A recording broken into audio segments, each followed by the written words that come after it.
Hello बच्चों बच्चों हम करते हैं कक्षा 4 की विषय पर्यावरण अध्ययन की वर्कशीट। उसमें करेंगे हम पाठ 7 खिड़की से। चलिए करते हैं। प्रश्न नंबर 1 देखते हैं। प्यारे बच्चों, पिछले पाठ ओमना का सफ़र में हम लोगों ने जाना कि ओमना ट्रेन से नानी के घर केरल जा रही थी।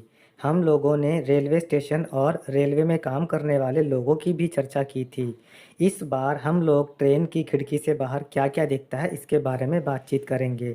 तो अब इस बारे में हम बातचीत करेंगे कि ट्रेन के अंदर जब हम बैठे होते हैं तो खिड़की से हमें बाहर क्या क्या दिखता है। एक बार फिर आपसे जानते हैं कि क्या आपने ट्रेन का सफ़र किया है। यदि हाँ तो आपको खिड़की से बाहर क्या क्या दिखाई दिया था। और अगर आपने ट्रेन में सफ़र नहीं किया है तो परिवार के किसी सदस्य से पूछ कर भी लिख सकते हैं। तो बच्चों, आपको बताना है कि ट्रेन में अगर आपने सफ़र किया है तो आपको ट्रेन की खिड़की से बाहर क्या क्या दिखा। आप इसको अपने आप कर सकते हैं। मैं जो लिखूँगा उत्तर, मेरा उत्तर ये है कि खिड़की से बाहर हमने गांव, घर, खेत, पेड़ पौधे और रेलवे फाटक पर खड़े हुए लोग देखे। पुल के नीचे नदी भी देखी और दूर वाले पहाड़ भी देखे। अब आते हैं प्रश्न नंबर 2 पर। प्रश्न नंबर 2 कहता है, रेलवे क्रॉसिंग के पास बहुत सारे लोग अपनी अपनी गाड़ियां लेकर ट्रेन के आने का इंतज़ार करते हैं। यहाँ बहुत सारे लोग अपनी गाड़ियों को बंद नहीं करते। इसका क्या प्रभाव पड़ता होगा, सोचो और लिखो। तो बच्चों, रेलवे क्रॉसिंग पे जब ट्रेन गुजरती है तो उस टाइम हम अपनी गाड़ियों को बंद नहीं करते। इससे क्या होता है, गाड़ियों को बंद नहीं करने से पेट्रोल और डीजल की बर्बादी होगी। इससे बिना कारण गर्मी और प्रदूषण भी बढ़ेगा।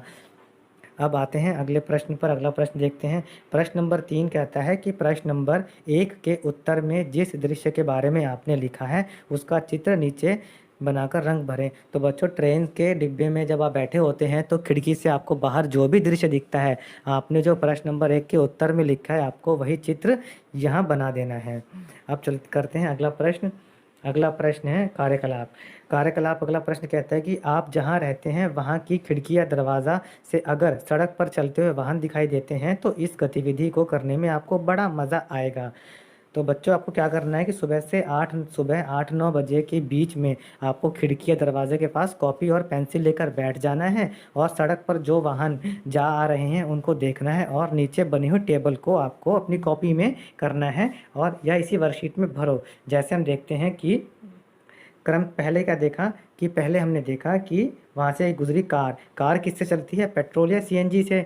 धुआं छोड़ती है, हाँ। ज़्यादा धुआं छोड़ती है या कम, ये कम धुआं छोड़ती है। चलिए अब आगे बढ़ते हैं। अगला है ई रिक्शा। ई रिक्शा चलता है बैटरी से, ये धुआं नहीं छोड़ता है और इसमें से बिल्कुल भी धुआं नहीं निकलता।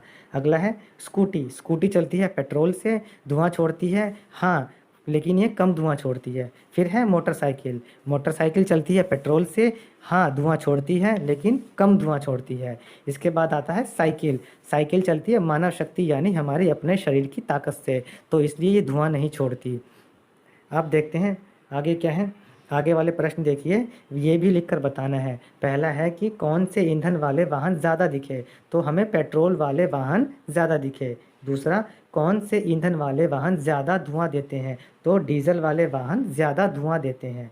तीसरा, कौन से वाहन ना के बराबर धुआं देते हैं। तो बैटरी से चलने वाले वाहन धुआं नहीं देते। बच्चों, हमने ये वर्कशीट कंप्लीट कर ली है। अगर आपको ये वीडियो अच्छा लगा हो तो आप हमारे चैनल को